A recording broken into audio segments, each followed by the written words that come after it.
the obstacles there for you in your adult life are rooted in one of the earliest stages of your life.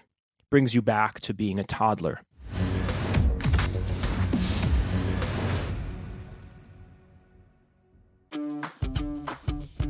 This episode is about young children, 2, 3, and 4-year-olds, and the sense of self that develops during those formative early years.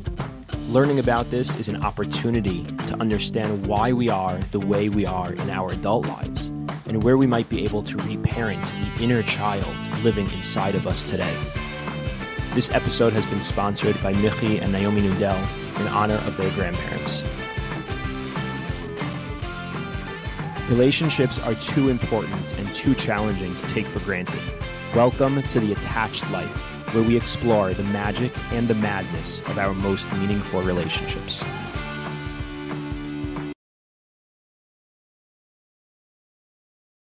Do you have a hard time making choices, knowing what you want, being able to be in a situation and having the clear sense of, I can choose something, this is my preference. I may not always be able to have what I want. I may not always be able to execute exactly the way I want things to be or for things to work out exactly the way I envision them. But I have a clarity of what I want. And perhaps sometimes I don't have a clarity of what I want, but I have enough clarity. I can make decisions with resolution. I can have a strong enough sense of what it is that I want in a situation and the ability to make a choice. Choice is never perfect. Choice is never clear cut, or usually not. I shouldn't say never, but it's typically something that can be complex. But there are some people who have the ability to have clarity and have conviction in their choices, from the most simple and mundane things to the bigger, deeper, more complex things. And then there are a lot of people who struggle with this, a lot of people who have a difficult time making choices, knowing what it is that they want. Similarly, or a little bit differently, do you doubt your own ability to succeed? Do you doubt your ability to do things well, to be good at something? None of us are able to do things perfectly, but some of us have the ability, the sense that we have the capacity to succeed. We can engage in things, we can pursue certain ideas or goals, again, from the most mundane to the biggest things, with a sense of belief in our capability, belief in the possibility of success. And then there are people who struggle with that, who feel that they can't engage from that place of believing in their own success. These two different categories that I just outlined, the first being the ability to have a sense of choice, of what it is that I want. Can I make choices? That has a lot to do with what we'd call shame. Shame is oftentimes the experience of not being able to experience my own desire or my own want, my own personality, my own preference. The second category that I try to outline, which has to do with the ability to succeed, the knowledge or the belief that I can succeed, has a lot to do with what we'd call self-doubt. I doubt my own capacity. I doubt my potential, my ability. So much of our lives, on a day-to-day basis, throughout our lives, in all different areas, in all the dimensions of our lives, involve decisions, big and small decisions. And all of them involve the capacity, the experience of knowing what it is that I want, having the ability to choose, and having the belief in myself and my potential for success. This comes up in the smallest ways, what it is that I'm going to eat for breakfast, or if I'm at a restaurant for dinner, what am I going to order from the menu? If I go shopping, if I need to buy a new shirt, and I'm in the store and I'm trying something on, can I notice my preferences? Can I have a sense of my desire, of my want? Where do I want to go if I have some time? How do I want to spend my time? And then, of course, it comes up in bigger contexts, like a career. Where do I want to live? Who do I want to be in an intimate relationship with? Who do I want to spend time with? What kind of community do I want to affiliate with? What kind of person do I want to be? Etc. If you struggle with these categories, these aspects of the human experience, shame that comes up in the context of decision making, of being able to sense your wants, your preferences, or if you struggle with self-doubt in your ability to sense that which it is that you desire to pursue and to believe in your capacity for success or to be successful enough. If you struggle with either of these categories, shame or self-doubt, it could be, not always, but there's a very good chance that actually what you're experiencing as an adult that gets in the way of being able to make choices and what gets in the way as an adult of the ability to be able to pursue that which it is that you want to pursue actually is rooted. The obstacles there for you in your adult life are rooted in one of the earliest stages of your life. Brings you back to being a toddler. We spoke last time a lot about the newborn stage. And the newborn baby stage has to do with trust and mistrust. Will my cries be heard? Will my needs be tended to?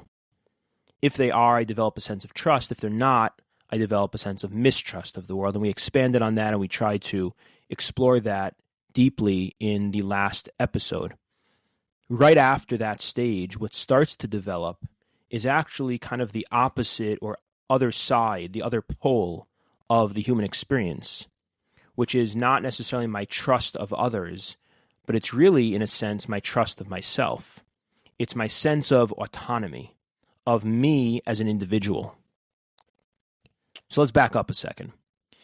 If I get stalled in that earliest stage of developing trust or not developing trust, if I get stuck there because I don't find that I can trust the people around me, I don't find that I can trust the world around me. And again, of course, all of this is happening unconsciously because we're talking about a newborn baby. So this is happening in the body. This is happening in the felt sense. This is happening in the foundational layer of the brain and of the developing person, not in a consciously processed way, but in a way that is deeply ingrained. It's in the earliest mapping out of the neurochemistry and of the nervous system, of the felt sense of existence in this world, of a sense of identity. And if in that context I develop a sense of mistrust of the world. So then what's going to happen is I'm actually going to become deeply self-sufficient because I'm going to have the sense that I can't rely on other people.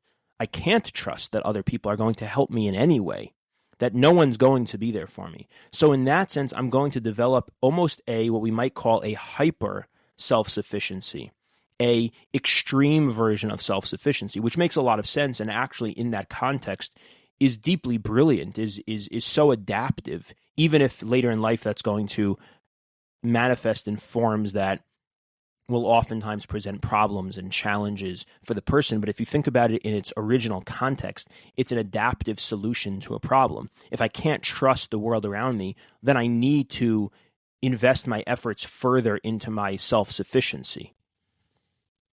Of course, that's going to hinder me in the context of developing relationships and so many other things later in life, but in its earliest stage, it's actually an adaptive solution.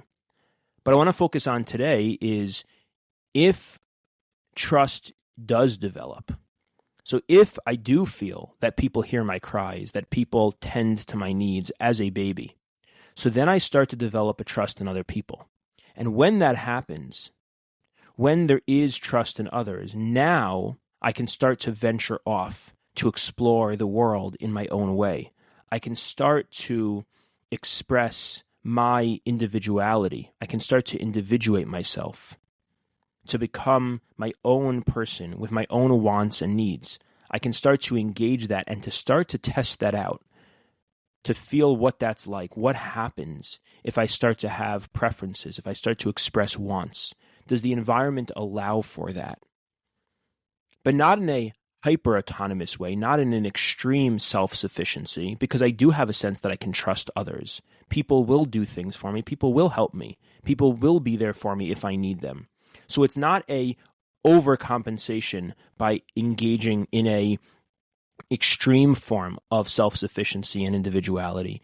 It's from a place of, I can trust the world around me. I can trust my relationship with other people that they can help me. And now from that place, I start to desire my own self. I start to be interested in what would it be like to have my own expression of personality, of being in this world.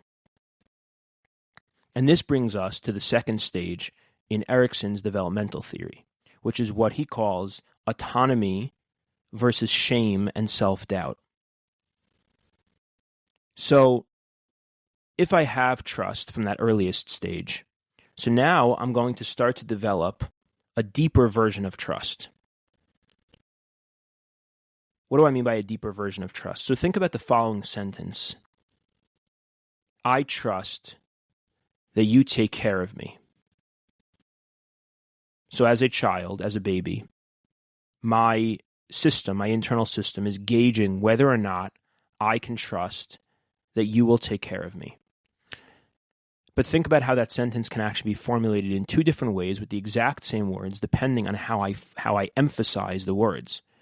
There's a difference between I trust that you take care of me versus I trust that you take care of me. The way I think about it is that the earliest stage is the emphasis on take care. I trust that you take care of me, that you're going to do what I need, that the things that need to happen are going to be taken care of. I'm going to be fed, my diaper is going to be changed, I'm going to be kept safe, I'm going to be kept warm, etc. Once that's there, now I start to engage in the experimentation with, can I trust that you'll take care of me? Will you still take care of me? Will you still have space for me when there's a me that's here? When I start to express my own wants and my own needs in a more individualized way, meaning it's not just the generic cry of needing to be fed.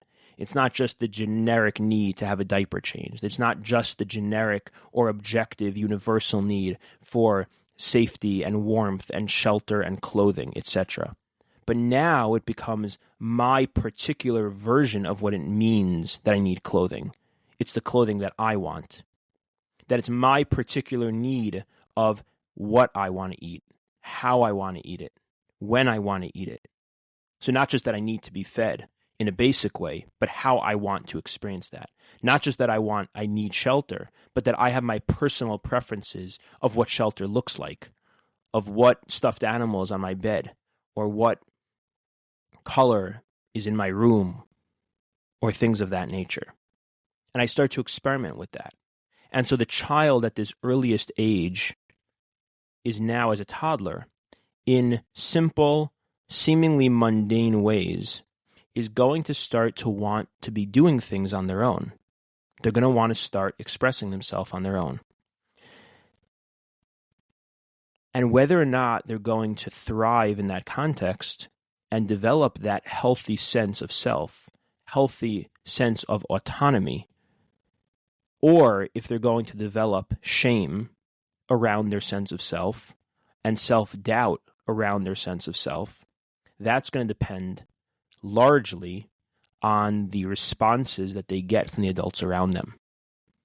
And this becomes really challenging for a lot of parents, because when your child is getting dressed for school in the morning, a little kid, 3-year-old, or is getting dressed to go to shul on Shabbos morning, and they want to wear the same outfit that they've worn for the past 3 months in a row, and you just spent money to buy them a new Yontif outfit or new clothing for school, and you want them to wear the new thing you bought them. But that's not what they want to wear. They want to wear the thing that they love wearing, what happens in that moment. Or you care how they look and you want them to look matching, but they pick out a top and a bottom that totally mismatch, and they are adamant that that's what they want to wear. How do you react to that? Let's say they want to try pouring the milk into their cereal on their own in the morning for breakfast, and you know that that's going to likely result in some sort of spill. What do you do in that moment? They want to tie their shoes themselves, but that's going to take a really long time, and mornings with kids are really stressful and really hectic. And you don't have time for them to have to try tying their shoes 10 times in a row and actually in the end still not get it right. Or to put on their coat themselves, and you're rushing. And what do you do in those moments? And the answer obviously can't be that we always let our children get whatever they want, do whatever they want at all costs, no matter what. That's actually not going to be safe for them either. They're not going to feel taken care of. That's going to actually bring them back to a sense of mistrust because there's no container, there's no stability. There's no sense of borders that are keeping me in a place that is stable. Everything feels too hectic, too chaotic, too open, too loose. And also, if everything is just allowed at any time, it doesn't actually allow for me to feel that my choices are my choices.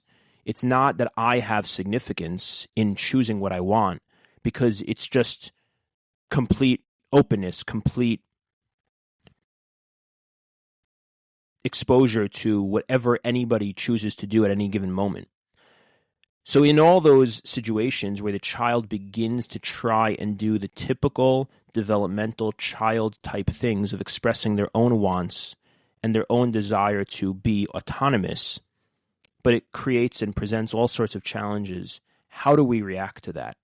And depending on how we react to that, the child is going to develop a sense of healthy autonomy or a sense of shame and self-doubt.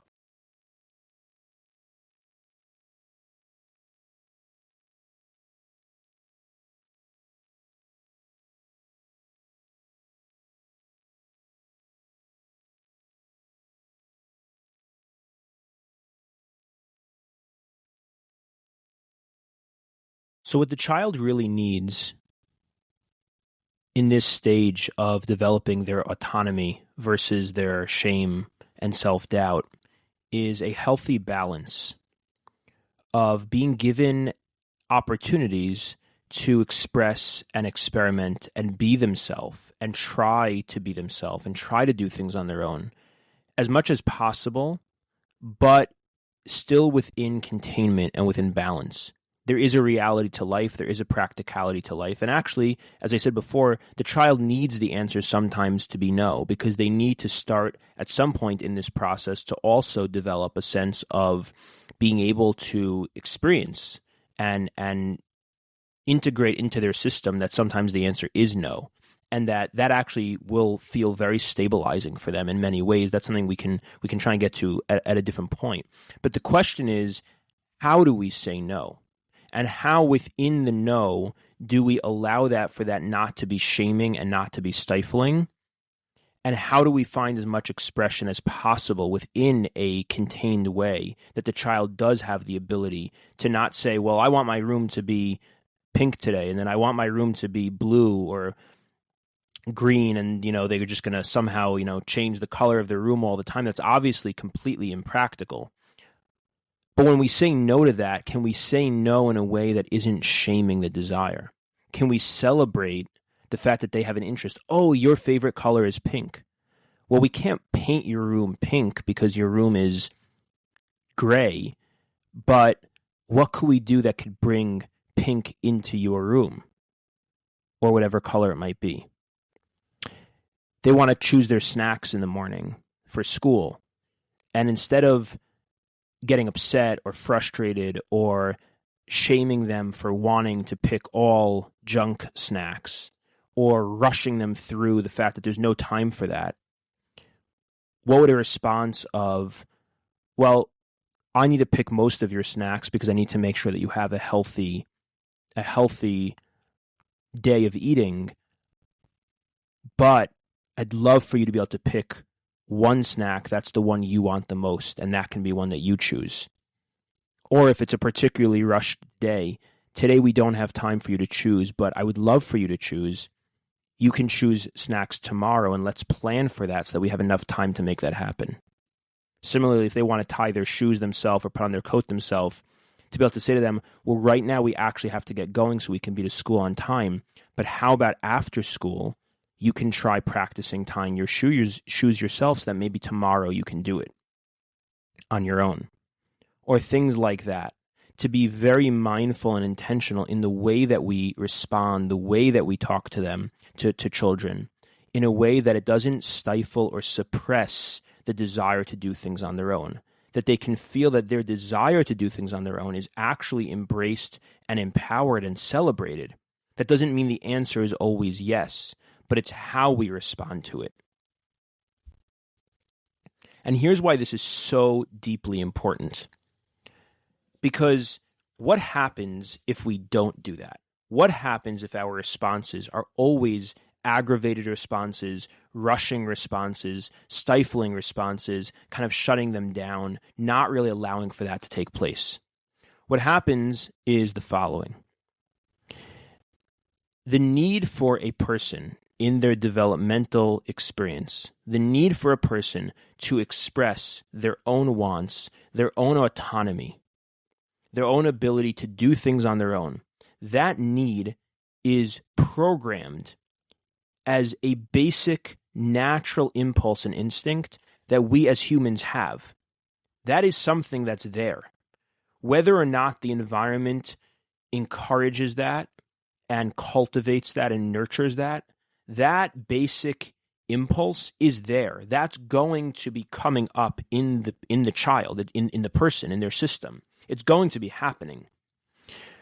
So what that means is that when that instinct to be more autonomous, to express the self more, to have my own particular preferences and my own desire to do things on my own, when that comes up, because it is going to be there, it's programmed in our basic being that we are going to have that desire to do those things. If it's stifled, then what happens is that it's suppressed. It's not that it doesn't happen or it's not there. It's there, but it's suppressed. And when it's suppressed, our system will then need to adapt to it and orient into a kind of unnatural reconfiguration to somehow manage in this system where my basic natural need is not able to be manifest. It's not able to happen.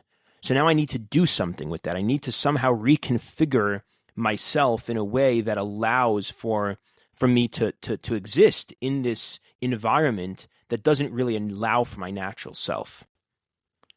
And one of the ways that that's going to manifest, because we need to survive, we need to continue existing somehow, is by reorienting our sense of self away from a healthy sense of autonomy and into a place of shame or self-doubt. And let me use this as an opportunity to try and explain an incredibly important concept. And along with this concept, I'll actually throw out a question that I think is something that comes up in the context of these kinds of topics a lot. I think it's a very important question as a kind of side point. The concept is as follows.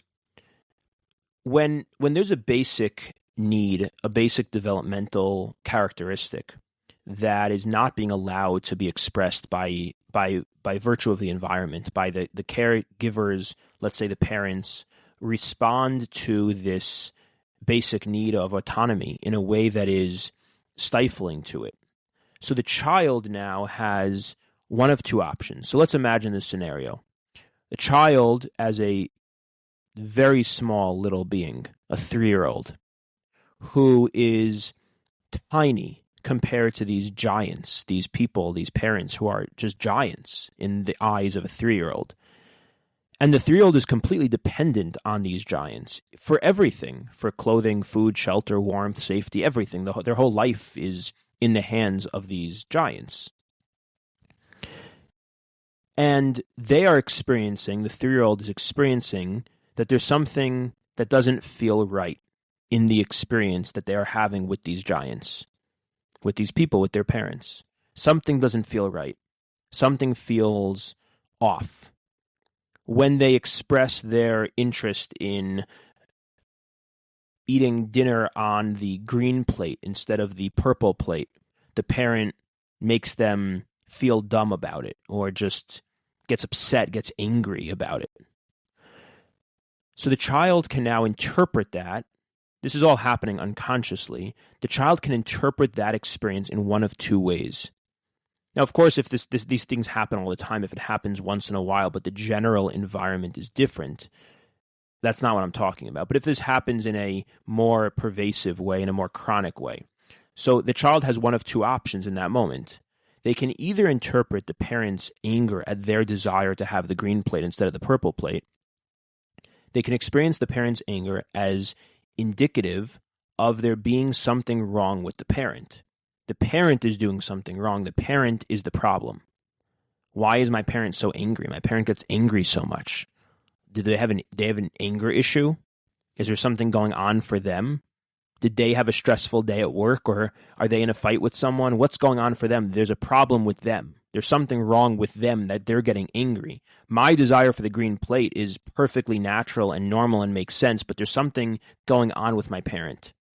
That's one option of an unconscious interpretation of what's going on, of the parent's anger. The other interpretation, unconscious interpretation, is my parent's anger makes perfect sense because there's something wrong with me. There's something wrong with my desire in the green plate. There's something wrong with me wanting to tie my shoes myself.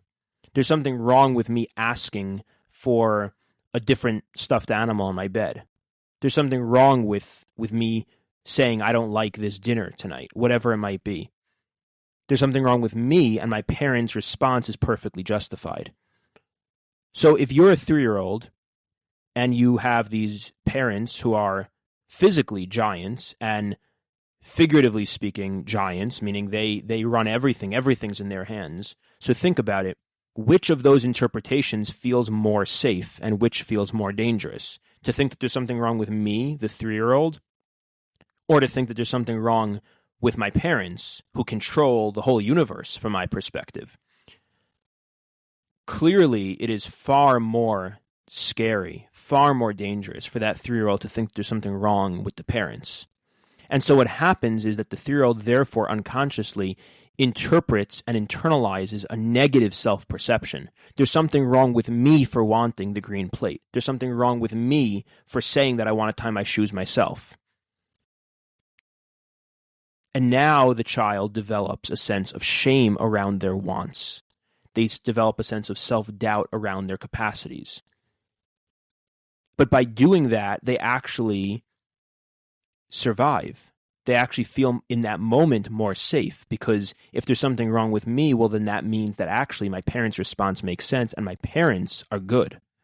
And if my parents are good, being that they're the giants, they control my whole world, that feels a lot more safe. And in the moment, that makes so much sense.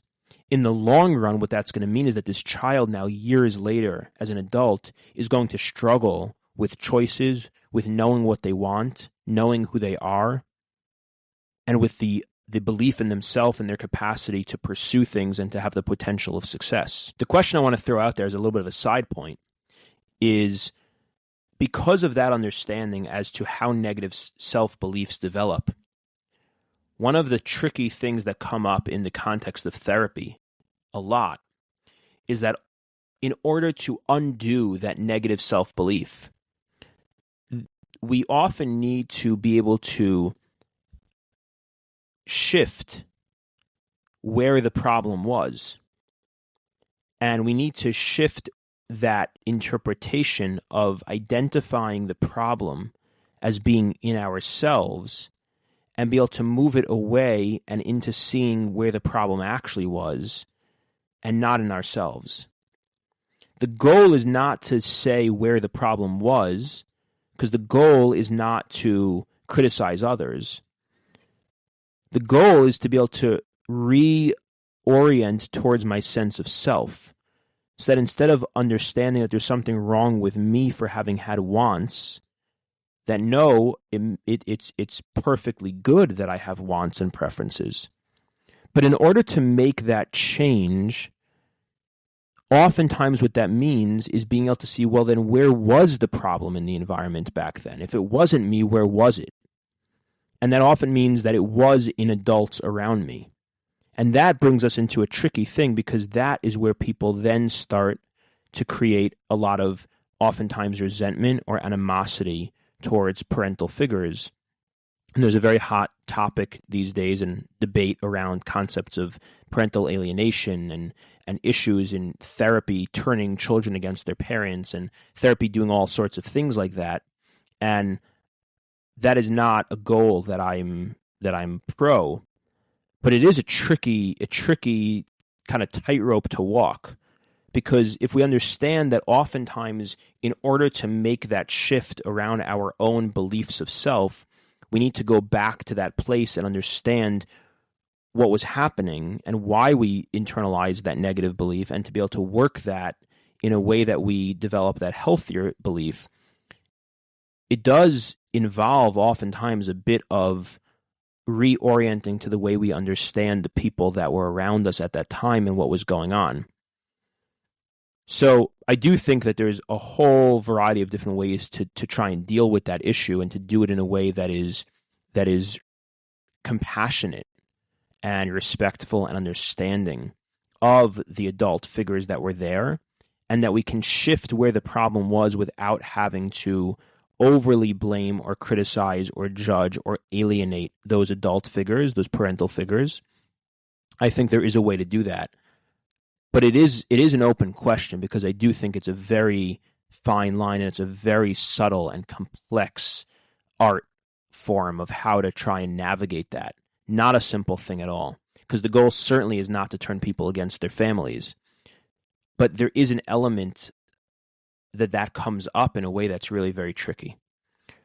So just putting that out there as food for thought. But coming back to where we're at, this is why there are many adults that later in life struggle with being able to simply walk into a shoe store and comfortably buy a pair of shoes, or go to a restaurant and comfortably choose what they want to order without it being a very stressful experience, and on a much bigger scale to be able to choose a career or choose a life partner.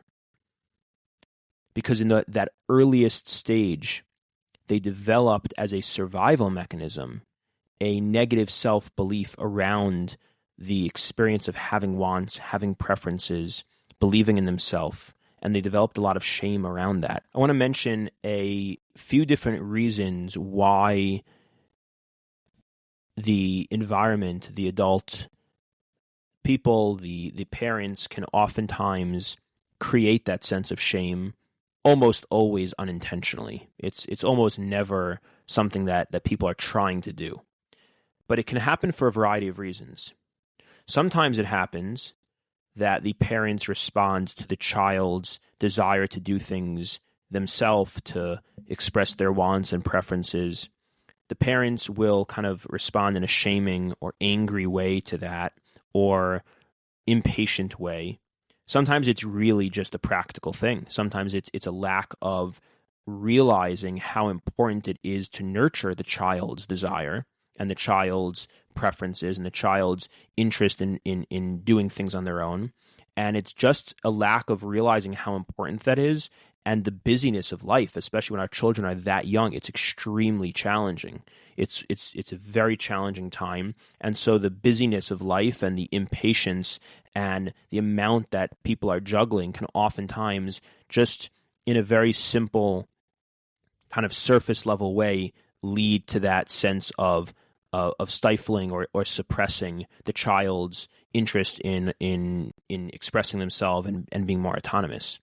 Sometimes it can actually have to do, and I think this is an important one to understand, it can have to do with financial situations. If a child gets the sense that the parents are very stressed or very tight financially, and the parents don't do what they need to do in order to, because it may not be their fault at all if the budget is very tight, that's perfectly reasonable and understandable, and a situation that a lot of people are in. But the question is, how do we manage that? How do we navigate that? And if the child picks up on a parent's stress and constriction around that, the parent is now going to feel burdened by the child is going to feel burdened by the parent's anxiety around that, and therefore they're going to feel something wrong in having a want or having a preference or expressing or asking for something. And so a lot of shame will develop in general around having wants because of a sense of trying to almost lighten their own parents' burden by not asking for things or not wanting things. Sometimes it can be religious constriction if the child experiences a parent or a system or an environment or a school as having a very constricted religious orientation or a very constricted range of what it means to be a good person or a good Jew or whatever the cultural or religious norms are. If it's a very constricted and very rigid form, so the child is not going to get the sense that there's any room for their own preferences or their own personality. And so that's going to create the shame and the self-doubt around their own sense of self.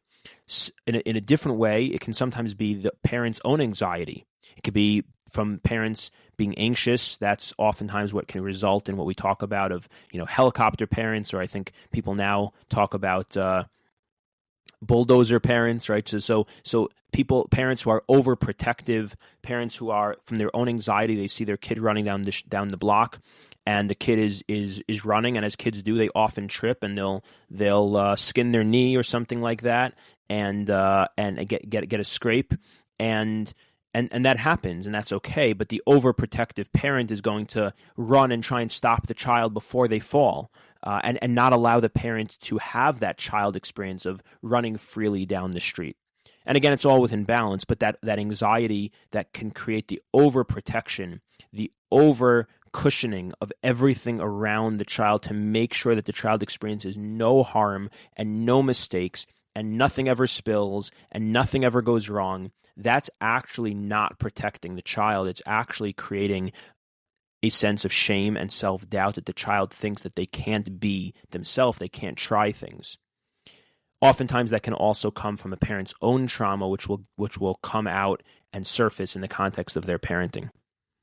So just understanding these different forms of how that stage of autonomy versus shame and self-doubt, the different factors that can come up for the parents that will influence and impact that. So bringing this all together, because again, our focus in this is not actually so much on the parenting per se, but is on the child in ourselves. So for the last piece of this episode, I want to try and offer you some techniques here. If you find yourself struggling with any of the shame or self-doubt that we've been talking about, so notice what that feels like in your body. If you can pause and slow down, if you can listen to this in a quiet space with nothing else going on, and you can take a moment to notice, what do you notice in your body? If you think about making a choice, having a preference, thinking of something that you wish you could pursue, what does that bring up for you? What do you notice? What sensations do you notice in your body?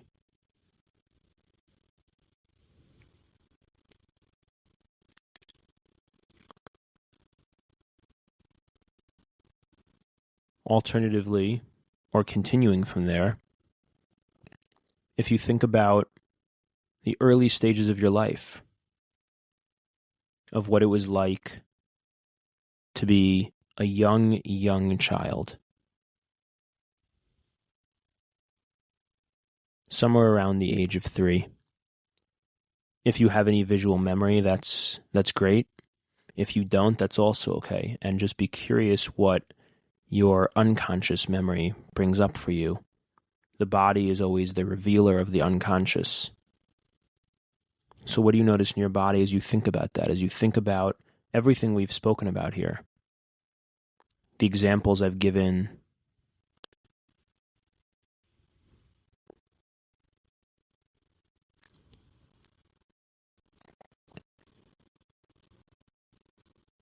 can you picture yourself at that age?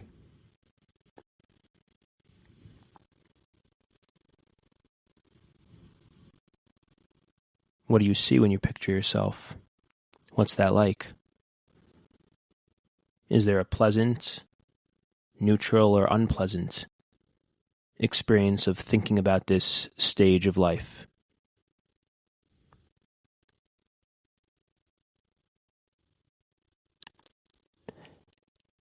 And as we did last time, can you think about a corrective experience for this 3-year-old, 4-year-old, 5-year-old? Can you picture a situation in which he or she may have had a preference around something and it was stifled?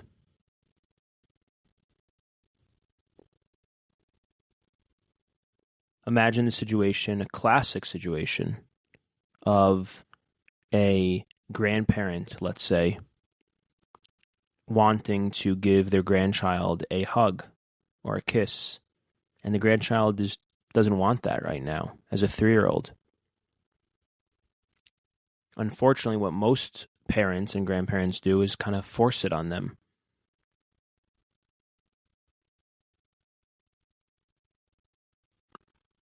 Can you imagine the ideal scenario for you?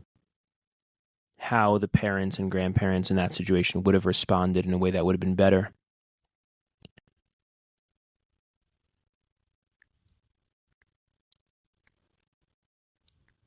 I tried to be mindful of this myself very recently when one of my kids said to me that they don't like when I get hyper.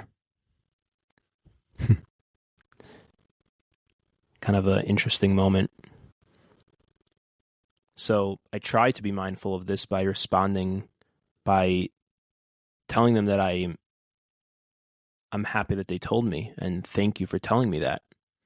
And I'll try to remember that next time. To do it differently, to act differently. What if there's a joke that one of your parents made or a way that they acted that you really didn't like? If you told them that you didn't like their sarcasm or their joke, can you imagine what would you have wanted their response to be? What do you wish for?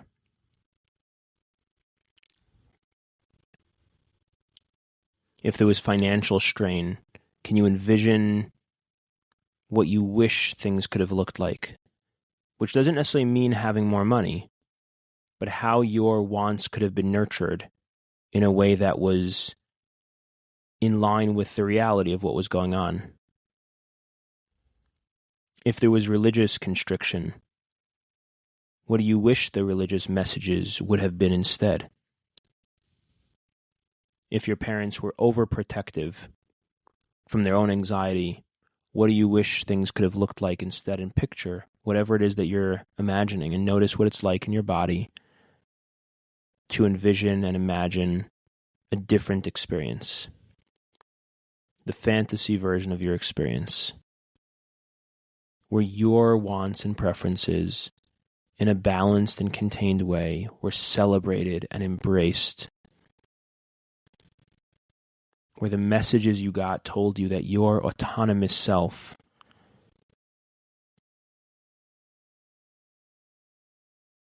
was exactly what the environment around you wanted. It wasn't a problem. It wasn't something that got in the way. Even if it couldn't always be carried out exactly the way you wanted, but your wants were wanted. That the environment around you wanted to hear what you wanted.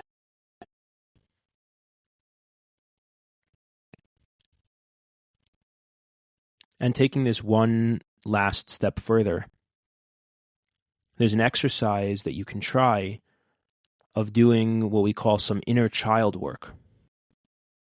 So in your life now, could you try something as crazy as imagine on a Sunday morning that you wake up and you allow your 3-year-old self to choose what you wear that day. Maybe you can't do it on a day you have to go to work. Maybe you can't even do it on a day that you have to leave the house. Maybe you can do it for an hour while you're still home and your 3-year-old self chooses a completely mismatched outfit. but you can do it for an hour. Or the next time you have a little bit of time in your day, you can ask your 3-year-old self what he or she would like to do with that time. Maybe they want to go for ice cream. Can you let your 3-year-old self choose the ice cream flavor you get?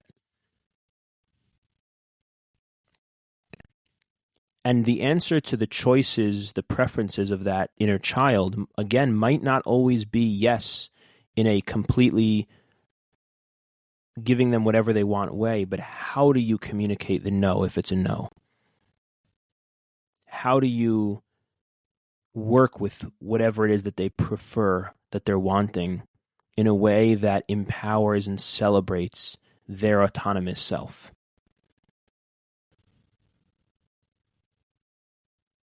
That they can feel, that inner child feels not just that they're cared for, but that someone cares about me, that there's a me. Can you live with that inner child, bringing them with you, and in the proper, appropriate contexts, giving them a voice, nurturing that sense of individuality?